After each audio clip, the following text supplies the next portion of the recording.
The opinions and views expressed in the following program are those of the speakers and the host, and do not necessarily reflect those of Yoakley Scott Corporation and your sports network. Yeah, I've been closer to Jesus before, so can you help me out? Oh, can you help me out? Am I on my own? Am I on my own? But can you help me out? Am I on my own? Am I on my own? Or can you help me out? Can you help me out? I've been scared to look in my soul.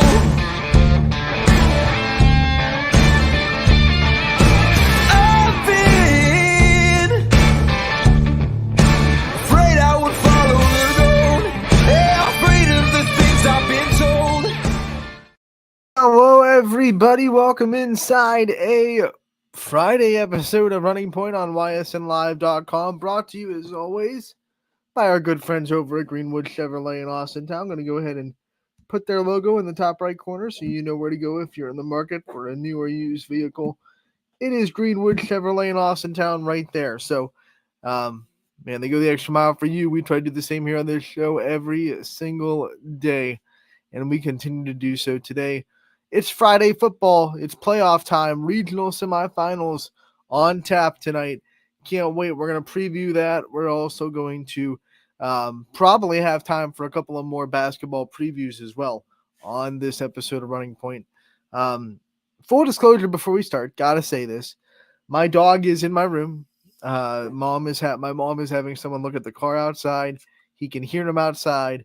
So I promise you, if he makes some noises, he is a lot quieter in here than he would be if he was out there. And I obviously don't have a soundproof house. So unfortunately, got to make the best of his situation, right? So if he makes some noises, sorry, what can you do? Like I said, he's going to be quieter in here than he would be if he was out there where he could hear my mom and the person looking at the car talking all the time. So there you go. There he is right there. But I promise you, once again, a lot quieter in here than he would be out there. Let's preview the football action that we have tonight on YSNLive.com. As you can see up there on the scoreboard, brought to you by Burnett Pool Spas and Hot Tubs. This YSN scoreboard is a great tool for our fans as they can go on live at YSNLive.com. If they're at a game or maybe one of our broadcasts, they don't want to look away from their screen or game too long. This is a great tool for the fans to go on and see live updated scores and everything they can do. So here you go, Friday, November 10th, 2023, regional semifinal action. And we start in Division 5, Garrettsville Garfield taking on the first-seeded Perry Pirates. Perry has been a team that YSN has seen in the playoffs for a long time. I think every year that YSN has been established, someone in the playoffs has actually played Perry. Going back when Gerard played them in 2018 during their big playoff run. So Perry has definitely been an established football team in the playoffs. They're very, very good. They're very tradition-based, very winning program. This might be the best year they've had, which is, considering they've had a lot of success, something to be said. Perry has a very, very tough schedule this year. That shows you that they're the 1 seed. They beat out South Range for the 1 seed in Division 5. And you know how tough South Range's schedule was. So to be able to knock them off the 1 seed is pretty dang impressive. Perry, biggest win this year, most notable win this year, of course, is beating Kirtland. Now, you can believe if you want that maybe Kirtland's not exactly as good as they've been, or they're not that unbeatable juggernaut that they have been. But at the end of the day, it's still Kirtland, right? It's still Kirtland. If you beat them in the regular season, you're doing something right because they haven't been beat in the regular season in a really, really long time. But Perry did it this time around. So that being said, they're going to go up against Garrettsville Garfield. Now we talk about Garfield going on. Garfield's got a heck of a running game. They're rolling on all cylinders right now. They're playing so well. This has the makings of one of those games where both teams are playing very well. They're both kind of having the same strength as the other, and they're going to collide, which, man, there it can go so many different ways. It really can. You can have one team, just be better. You can have both teams be very, very evenly matched. You can see some mistakes in this game. I think it's going to come down to who handles the situation better. I know Perry wants this bad because Perry has been so close to going into that state tournament for a long time, and they just haven't been able to win that big game. And I know this isn't the regional final. This is just a semis. But I think Perry's sick of being that team that's second best. You know what I'm saying? Like that team that's so close to state but can't get there. That can be good for a team. That can also be bad for a team. Let's be honest, because if you want something too bad, it can make it tight. And especially in this kind of game where, Garfield is going to take advantage of every mistake you make. They've proven that this year. There have been a couple of teams that have had good starts, close starts, competitive halves against Garfield, but then they make a couple mistakes and boom, G-Men just roll on them like that. So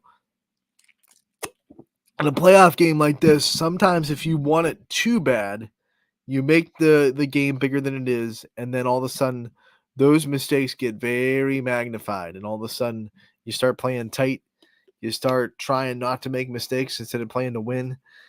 And I don't know if that'll happen to Perry. I honestly can't tell you if it will, but I'm saying it has the makings of it being that kind of team where they want it really, really, really bad. They're primed for it. Everyone's talking about them getting it this year. This is Perry's year. Of course, they're saying that in the Pirates community. But Garrettsville Garfield, not afraid of anyone. They have a really good running attack, really good defense that is opportunistic. And then if you go look at the tackle numbers for Garrettsville Garfield, like they have a lot of just really strong tacklers. They don't miss a lot of tackles, which is good against this Perry offense.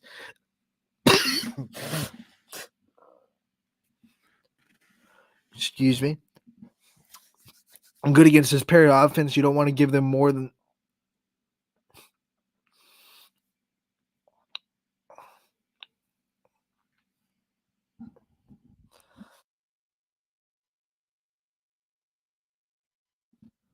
Sorry about that. They don't want to give you. You don't want to give them more than they can get. So you don't want to have a lot of broken tackles. And Garfield's been really, really good at that this year, clearing up their tackles, wrapping up, getting people to the ground. And I think that's the reason why Garrettsville Garfield has a really good chance in this game. Quite honestly, I mean, you want to give respect to Perry as the 1 seed. They've obviously had a very good season, but at the same time, you got to believe like Garfield has a really good shot. I think they're underseeded. I know it's computer rankings, so there's no voting, so there's not like a human factor in seeding these, but I think they're a very dangerous 5 seed. They proved that last week, going to the 4th seed at Harrison Central and really just dominating that game, proving that it wasn't even close, 4-5. So, we'll see how it goes tonight against Perry. We move on to the next game, Archbishop Hoban. They will go and play Riverside, Painesville Riverside.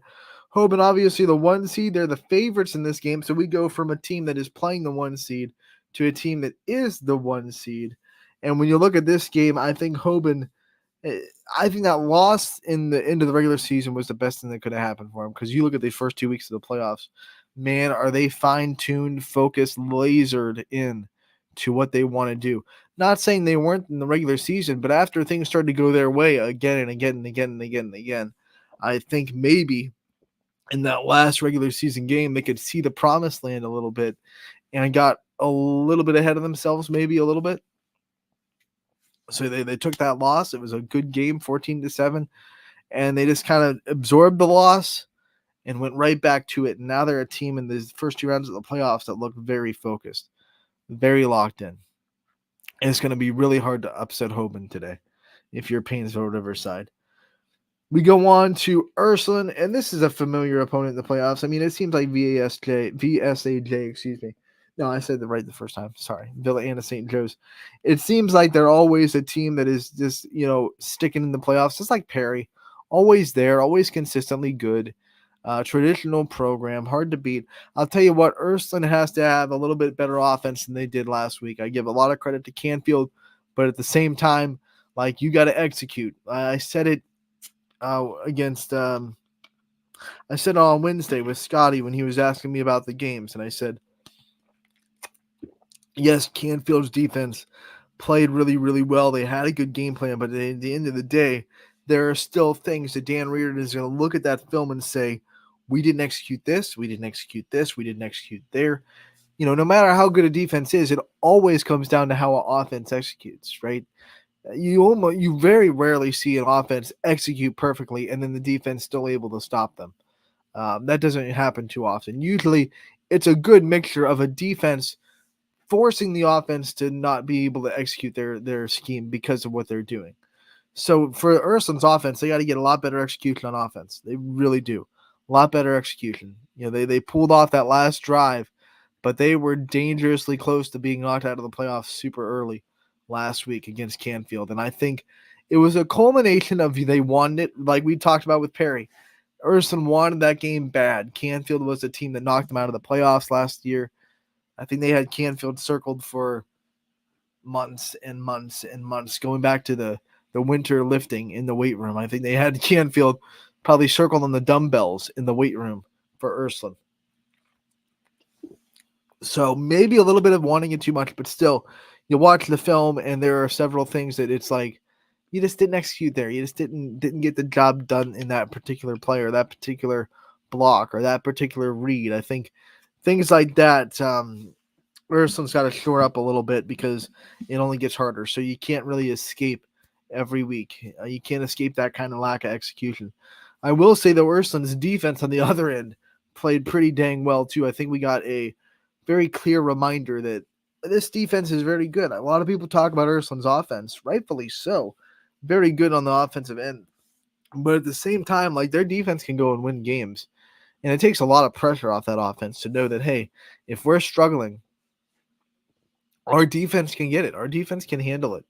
And they're going to have a good mixture of both because I don't think they're going to hold down VASJ completely. But I do think they're going to have to make a couple of key stops in moments of the game. We go on to West Branch, a familiar foe, Canton South, old EBC rival. Only, 2 years removed from being in the EBC? So this used to be a team that they saw every single year. I'm sure there are some players on the team that vividly remember playing Canton South. This year, Canton South is a juggernaut, though. Like, I think West Branch and Salem and everybody else in the EBC kind of happy that they got out of the league when they did because they're maybe the best team they've had in a long time. Canton South is very good. You look at West Branch the last 2 weeks of the playoffs, kind of escaping both weeks. They escaped Woodridge with 2 fourth-quarter touchdowns, and then they escaped Streetsboro with a kickoff return for a touchdown in the fourth quarter. You got to wonder, like, hey, are they going to wake up a little bit and play a much better game? Because I'll tell you, West Branch is awesome, but if they play the way they did against Woodridge and Streetsboro, I don't know if they're going to win this game. They have to play better. They have to have better defense, better consistency on offense. You saw them have really good offensive drives, and then they're not good. So they got to get a little bit more consistent, a little bit more rhythm. It feels like West Branch has just kind of found a little bit of hills and valleys, if that makes sense. They're not staying even with their football. So they're looking really, really good at times. And then in the same drive or the same quarter or even the same half, it's like, well, where did that West Branch go? They're very streaky right now. And to win playoff games late, especially in the regional semis, regional finals, you got to be locked in from one quarter to fourth, right? You got to be locked in from the first snap to the last snap. You cannot ride the roller coaster in these games because honestly, the deeper you go in the playoffs, the harder it is to get out of a roller coaster because the more ups and downs you're going to get, you're getting closer, which means the emotions get higher, which means the tightness gets a little bit tighter. So you got to be able to be very mentally tough, not ride the roller coasters, and play a consistent game. If West Branch does that, I promise you they'll win this game. Their offense is not going to be stopped. It hasn't been stopped all year. No one stopped West Branch's offense. Even in those games they escaped. They've scored at least 25 points in every game, right? So no one's stopping West Branch's offense. The key for them is, can they just make those key defensive stops in key moments of the game? Your defense does not have to be perfect. It doesn't have to get every single stop, but it just has to get the stops in the big moments. And I'm talking like after your team scores, go and get a stop, right? Into the first quarter, into the first half, go and get a stop. Close game in the fourth quarter, go get a stop. Those kind of big plays on defense are what West Branch is going to need to win this game, because I don't think either offense is going to be completely shut down. So it's going to come down to which defense makes those key stops in key moments. And hopefully West Branch can learn from the 2 wins they already have, where they did make those key stops. I'll give them credit for that, even though I've been saying they got to get a little bit more consistent. They did make those key, very game-winning play stops late in the game. So you got to give them credit for that. They know how to win, and they're going to have that again against Canton South, because this will be the hardest test they have all season long. You go into Struthers, they're playing really well right now, and they're going into a Middle Lake Catholic team that looked kind of streaky, to be honest, against Niles. They played good at times, and they let Niles back in the game, and they played good again, 35-21. Middle Lake Catholic got the win, but I'll tell you what, it was not an overwhelmingly impressive win against Niles. It wasn't one of those games where I saw it and I said, this Middle Lake Catholic team looks unbeatable. Struthers is going into a very good situation right now, because it's a Middle Lake Catholic team. They can be kind of like West Branch, up and down. So if you get them on the down and trend and keep them down there, like Poland did against, like Struthers did against Poland last week, man, did they keep them down 9 points against the Bulldogs they allowed. And I know that was a team they just saw 2 weeks ago, so the familiarity of what the offense they ran was very, very high, but still, Struthers' defense holding them down to 9 points. Very impressive. I think Struthers' defense is going to be the one that wins this game for them. Offense does enough, defense wins the game. I like what I see from Struthers, because the cliche in football that I agree with is eventually defenses win championships, right? You can go to South Range last year. Yes, they blew out the state championship game. Yes, their offense was awesome. But look at what their defense did to Coldwater. And look at what their defense did to Ironton. Ironton. I mean, it was just, they punched them in the mouth. They never stopped going, and Ironton could not get anything at all out of their offensive game, because South Range was just killing them on offense and on defense. Their offense ran away with it, but their defense made it so Ironton could never respond. I would argue that South Range's defense won that game for them, because they set the tone. First drive, second drive, third drive, Ironton could get nothing going at all. And I think in games like that, where the offense scores a bunch of points, you kind of lose the fact that the defense allowed almost nothing. Defense wins championships. Struthers is playing really good defense right now. Talking about good defense, talking about that South Range team that won the state championship last year. Their quest for a repeat continues, as they will go to Barberton, the Purple Magic Palace, and they will play Clearview, a team that they have not seen, I don't believe, in the playoffs in their last couple of years. So now a new playoff opponent popping up, Clearview versus South Range. And I keep saying it about the Raiders. I'll keep saying it about the Raiders. They get better every week. Just better, better, better, better. And when you do that, you're going to be a very good football team going to the playoffs. I think they did a couple of things really, really well last week. But when I look at film, it's like, hey, let's get better at this. Let's get off to a better start this time. I think both the first drives of the playoffs in their first 2 playoff games haven't been exactly what South Range wants.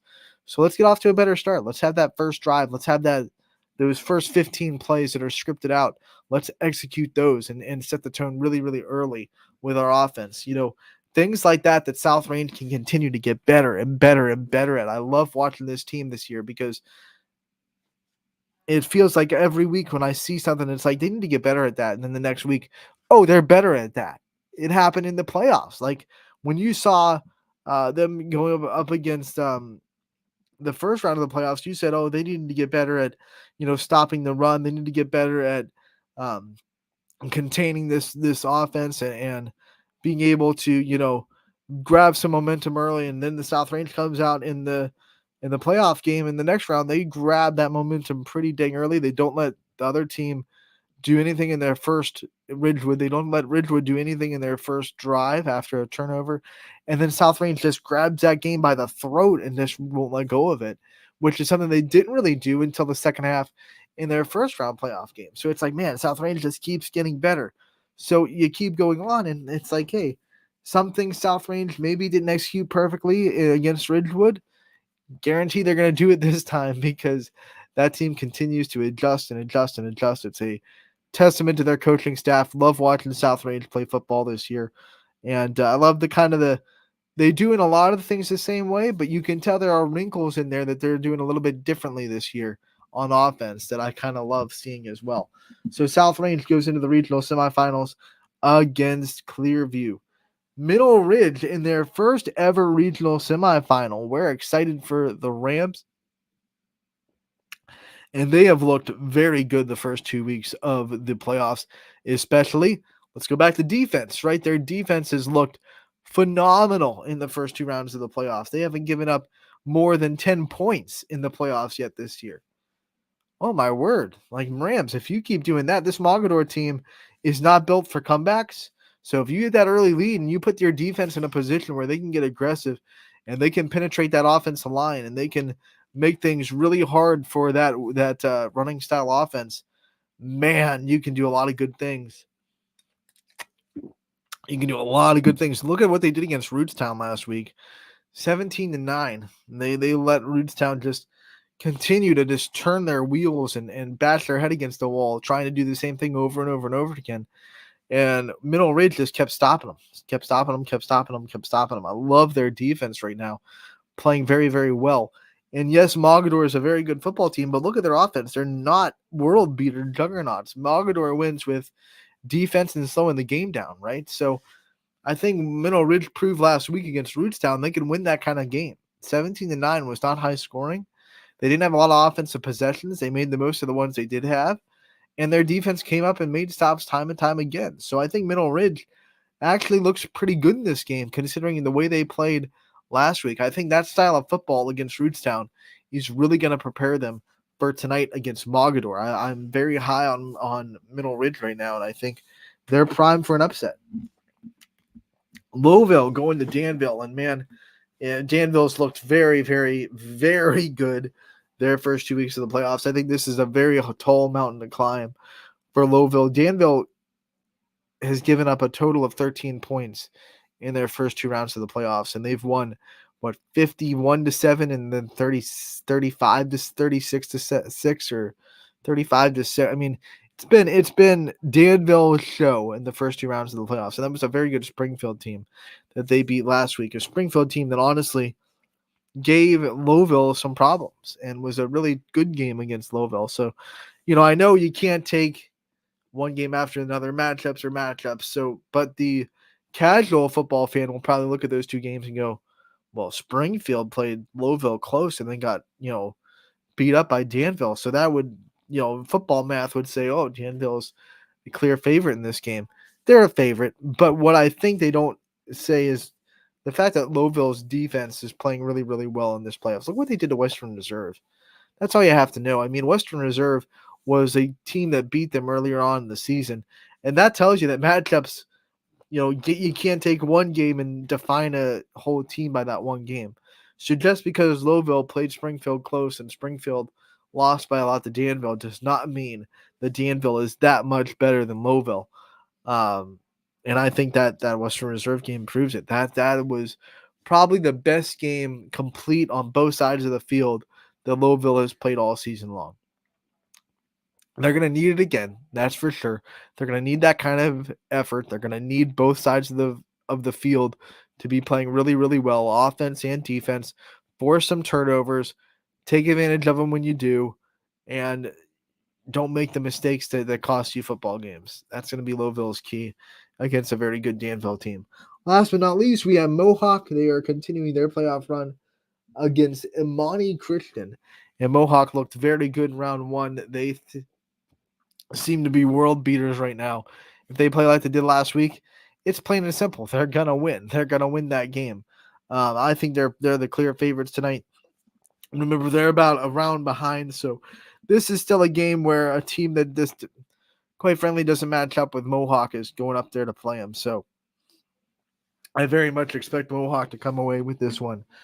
I don't want to say easily because football is never easy. You're out there, you're being physical, you're getting hit a lot, but Mohawk should have this one in the bag tonight against Amani Christian. So I like what I'm seeing. We have 8 games on the network that Mohawk won, unfortunately, because of the fees put on by the Pennsylvania. We will not be able to broadcast Mohawk, but every other game is going to be on the network. But a note that the Hoban game, Hoban versus Riverside, that one will be audio only because Spectrum is taking that one. And obviously, in OHSA playoff, Spectrum will always have video rights.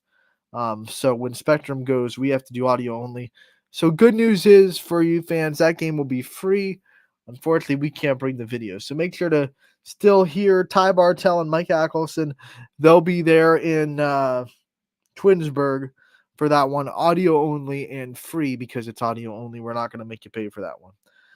Everything else, here's the lineup of what announcers will be at these games and where you can see them. Garrettsville Garfield taking on Perry and Maple Heights. Dom O'Brien and Chris Sigler will be on the call there. We have South Range and Clearview.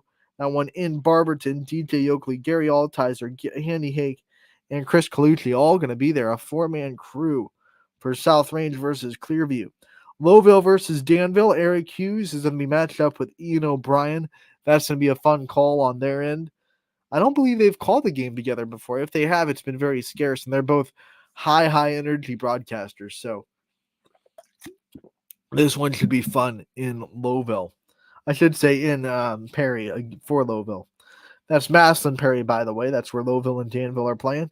Middle Ridge and Mogador, they're playing in Salem. It's a local one. Matt Marr and Jordan Barber will be on the call for that.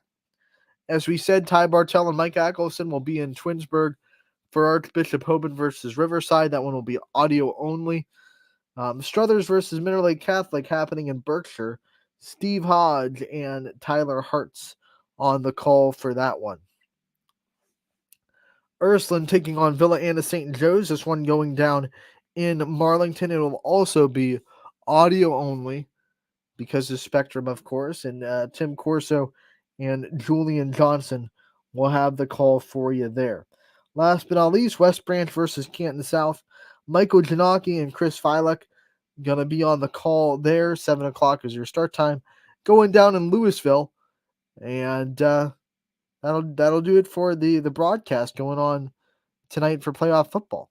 Going to be an exciting one. 1, 2, 3, 4, 5, 6, 7, 8, 9 games.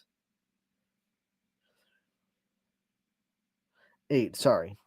Of course, I counted the Mohawk one. 8 games on the network tonight. 9 and 9 gets you access to the 6 ones that are going to be video, and that'll be one payment, gets you access to all of them. ysnlive.com/live is where you can find that virtual ticket. Make sure to check that out.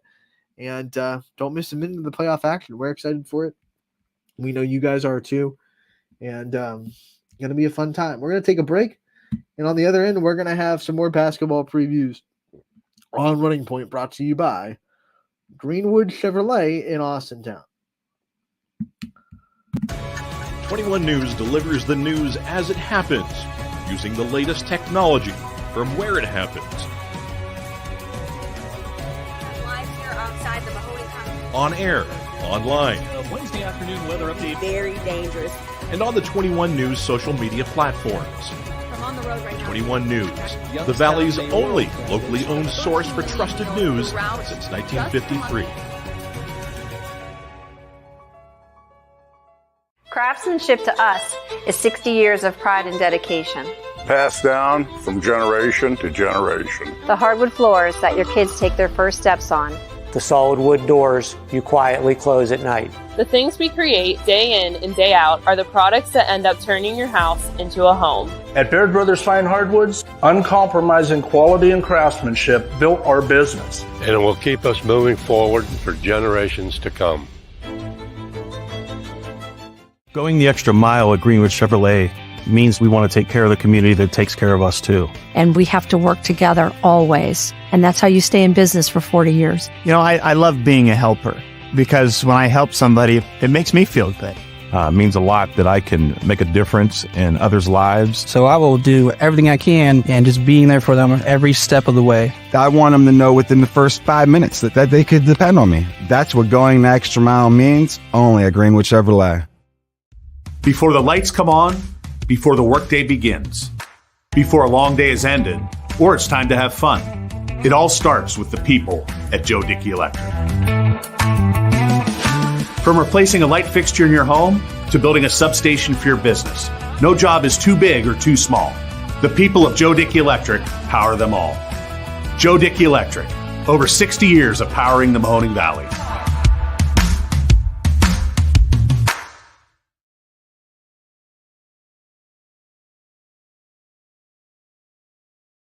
As Comco celebrated 70 years in 2022, we have much to be thankful for. We are proud of the Comco culture as we serve our customers with Comco Care with our premier customer service, quality parts, and on-time delivery. The partnerships we have with our customers and our community are second to none. We thank you for your continued support. We are proud to be part of this community and will continue to offer great jobs for great people. Change. This one word can make you break out in a cold sweat. But with change comes wisdom, experience, and understanding. At Myers Family Insurance, we can help make changes in Medicare, insurance, and retirement a positive experience for you and your family. We've gone through changes, like our new office and new faces to help our family of clients too. For all your Medicare needs, call Myers Family Insurance. Check us out online at MyersFamilyINS.com or find us on Facebook.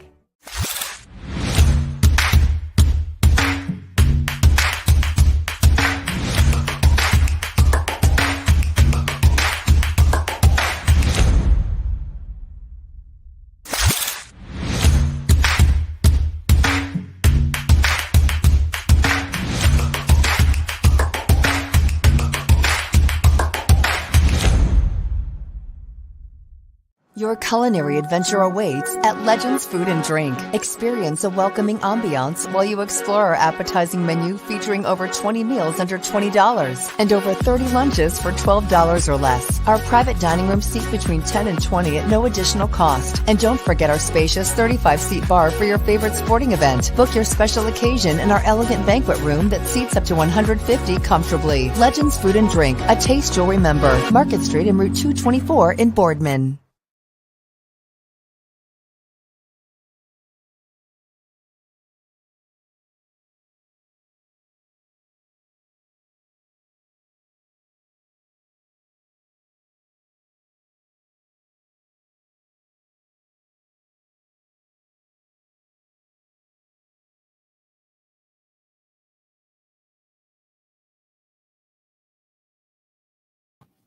Time arts out. Anthony Hartwig with Coach Mandy Rowe of the LeBray Vikings girls basketball team. Coach, how are we doing today? Doing really well. Coach, I always like to start off with the practice question because practices are now ongoing. You've had a couple under your belt. Got to see what you have from what you don't have. What have you seen? What have you liked in practices right now? Practices have been great. Lots of high energy. We have 14 girls, so there's great competition within each other. So they're really pushing for spots right now, and we haven't had that in the last couple of years. So it's just making practice. It's just a lot better to see the competitiveness in them this year. I love the inter squad competition, and when you look at spots that are available and the girls that you have fighting for them. Let's go right from that into meeting the team and going down this roster and the girls that are fighting for their spots and the names that we should expect to see if we're coming out to LeBray. All right, so I will start out with, we have one senior, Eva Presnar. She has played for 3 years for us. She didn't see a lot of minutes last year. She got in here and there, but she is a great shooter. She is actually she's hanging in there. So I look to see her getting some minutes this year for us. Then we have 2 juniors. We have Sammy Wells. She got a lot of playing time last year in the post position. She worked really hard in the off season, working out in the gym at summer league. She was there all the time. And then she actually tore her ACL in our last volleyball game. So we will not have her on the court with us this year, but we look for her leadership off the court with the girls. And then we have Marissa Levinsky, who is our second junior. She has been a starter since her freshman year. She has really shown a lot of confidence this preseason. So we look to her for the leadership on the court and just helping those young ones out as they get going into their high school careers. Then we go to our sophomores. We have Mia Sloan. She ran the point for us last year as a freshman. She has matured tremendously. She's very aggressive. She loves defense. So that's one of her favorite things. So we looked for her to lead our offense and then lead us on defense as well. Ella Kuzma, she led us in scoring last year. She's just a pure athlete. So we're looking for her to do some great things on the defensive end as well this year. And then we have Michaela Scruggs, who got some minutes last year, and we'll be looking to her to fill in some of those spots that we lost last year. And then we have a huge freshman class coming in. They've been together playing since kindergarten. I've actually helped coach them with my husband as they've been all the way through elementary and junior high, and they have been very successful. They have very high basketball IQs, and they just see things and can they're very good basketball players. So we look to fill a few of those in. Riley Rowe is one of them. She's very long and athletic. She'll do anything defensively, offensively that we ask her to do. Mariah Jones is a true post player, but she can also handle the ball well and play a little bit outside as well. So that gives us an inside-outside game. And then Angel Scruggs, who's a sister to Michaela Scruggs, she's a shifty little guard, just determined, and will do anything for you. She can score in all aspects on the offensive end. So that rounds out what we're looking at for rotational wise. And then we have Megan Young and Brielle Stout, who are also freshmen that could see some minutes as we get moving. And then Kendra Young also is a sophomore who might find some minutes in there too. This must be exciting for you, having such a big freshman class and an influx of youth coming in, knowing that now, I mean, you got to play that happy balance game now as a coach where you have some experienced players, but you got to teach now. What is it like when you have a good group of freshman girls? What are you really focusing on this first varsity year with them? So it's probably the speed of the game. They're used to being the fast ones, playing in the junior high level, and then just coming into the varsity level where you're playing against 18-year-olds, 17-year-olds, and you're just a 14-year-old trying to figure things out a little bit. But I do think that they will be able to adjust quickly. And if they don't, they're going to have to. There's really no option for that. And that goes back to my girls that had to play last year as freshmen. They kind of got thrown into the wolves with our gauntlet of a schedule last year. So they had to learn really quick. It didn't always show on the scoreboard, but we did make a ton of progress last year, and it wasn't always the greatest, and it was frustrating, but I think those girls learned some valuable lessons, and they got valuable experience from that I think will carry over this year to where they don't want to be on that end. So they know what that's like. So now they can get kind of that feeling of, okay, now we have some experience and we can win some games. We can do some great things with the team that we have. They're also a good bridge to those freshman players for you as well, with that experience already under their belt. Yeah, it's really exciting for us right now. They'll definitely need all of that because this schedule does not get any easier for you. We'll start with the conference, the MVAC grade tier, loaded with really good teams. Talk about the conference you play in and what you expect out of it this year. It's just a monster of a league. Last year we had 3 teams advance far into the tournament. Liberty, Brookfield made a great run, but you had Crestview and Garfield. They made great runs. I do know some of those teams were senior heavy, so they did lose a lot, but they also have great players coming back. So Liberty, they have a new coach, but they have some great players coming back. They've got 2 seniors that were good for them in the past years. Garfield, they have Mandy Cardinal. She's a tremendous athlete, amazing basketball player. And then you have Crestview returning everyone, and they have a ton of scores. Champion, they have most of their whole team back, and I know he's added some girls that decided to come back out. It just doesn't stop. Brookfield, they still have Kaylee Wellman. She's tremendous. They're under new leadership too, so that'll be interesting. We saw them in the summer.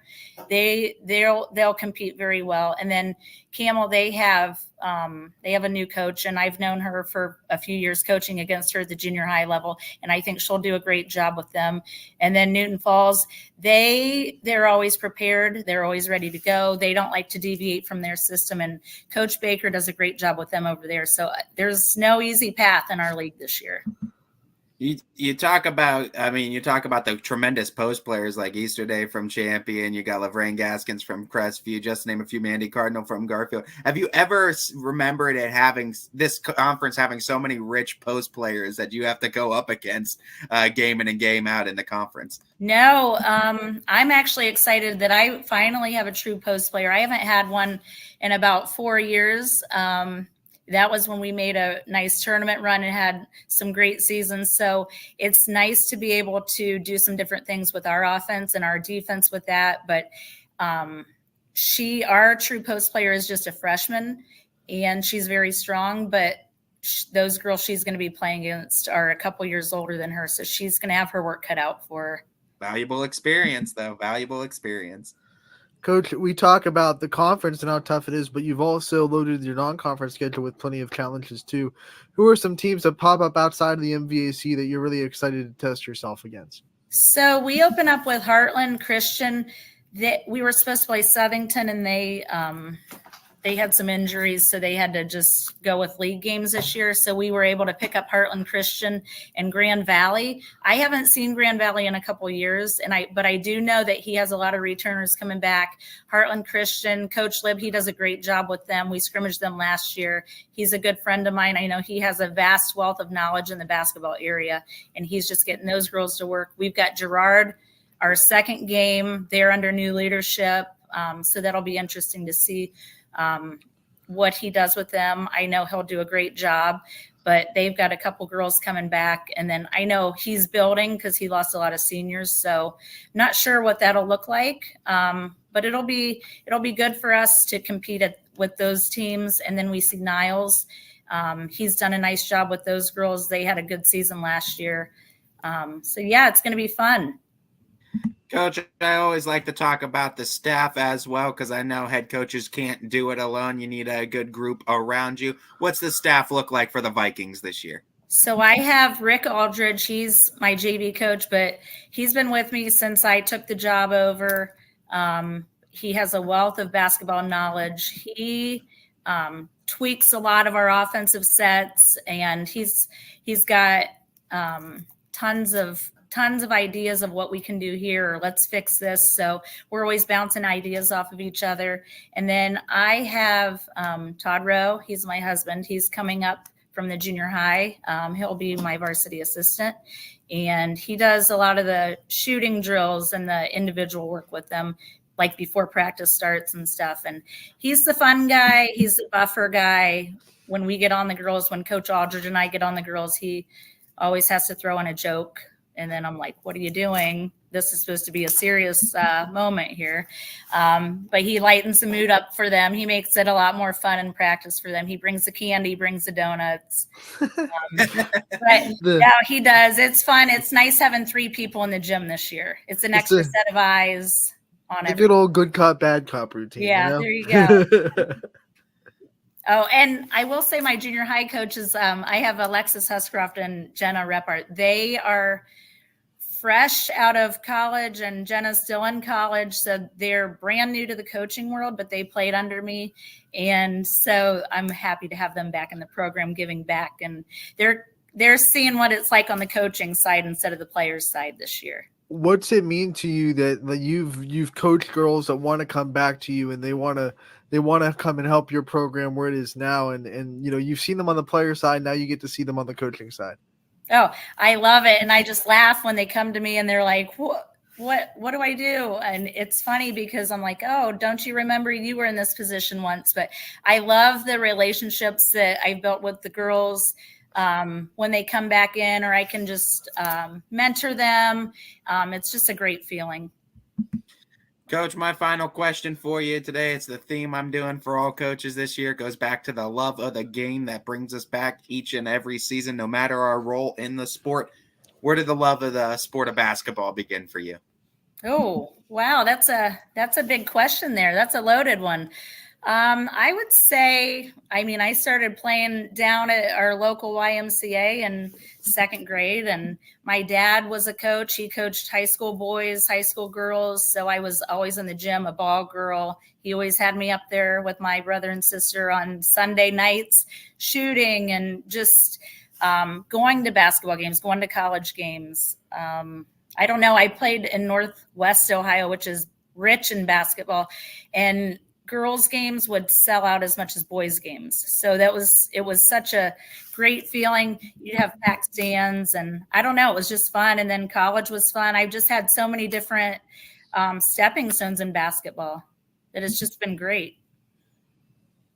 Coach, we want to thank you so much for the time you've given us today too, and just giving us a good preview of the Vikings in this very tough conference. We're wishing you the best of luck. We're rooting for you here at the network, and I'm sure both Anthony and I will be crossing paths with you again some point this season. YSN will get you for sure. Thanks for all you guys do. We appreciate it so much.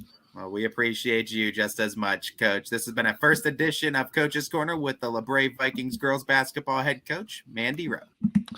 So that's another basketball preview, girls basketball with LaBrave's head coach, Mandy Rowe. We have a bunch of them on the website. We've been churning them out, and we'll play as many of them as possible in the next week or so here on Running Point as we get ready for basketball season in just a few weeks. But that's going to kind of wrap up our show. Before we go, though, we're going to remind you of all the games you can find on the network today. And remember, one payment of $99 gets you all these games. The audio ones also are going to be free. So here you go. Garrettsville Garfield versus Perry. That one is going to be in Maple Heights. Dom O'Brien and Chris Sigler going to be on the call there. I wanted to start an hour earlier. It's slated for a 6 p.m. start in Maple Heights between Garfield and Perry. So make sure you know to get your virtual tickets a little bit early for that one, as it will start at 6, not the normal 7. 6 o'clock start for Garfield and Perry. Clearview versus South Range. Ed Barberton, DJ Oakley, Gary Altizer, Chris Colucci, and Andy Hake all on the call for that one. 4-man crew for that game in Barberton. Back to the normal 7 o'clock kickoff for that. Lowville versus Danville. That one's taking place in Maslin Perry. Home of the Panthers. Eric Hughes and Ian O'Brien going to be on the call there. 7 o'clock kickoff for you on that one. Middle Ridge taking on Mogador. That one's at Salem. Pretty local. 7 p.m. is your kickoff. Matt Marr and Jordan Barber are going to be on the call there. Audio only for Archbishop Hoban and Plainsville Riverside.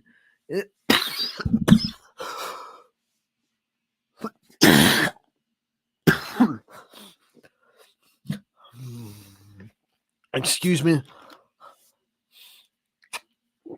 Well, excuse me. Audio only for that one, so it'll be free. Ty Bartell and Mike Ackelson will be on the call for you there. And then Struthers and Mineral Lake Catholic.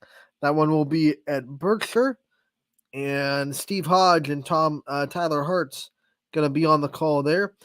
Ursuline taking on Villa Anna St. Joe's at Marlington. This one's also audio only. And Tim Corso and Julian Johnson will be on the call there. Last but not least, West Branch and Canton South at Louisville. Michael Janaki and Chuck Filick on the call there. 7 o'clock start time And remember that all those games brought to you on the network can be purchased with one payment of $9.99. So that one $9.99 payment gets you access to every game. I want to beat this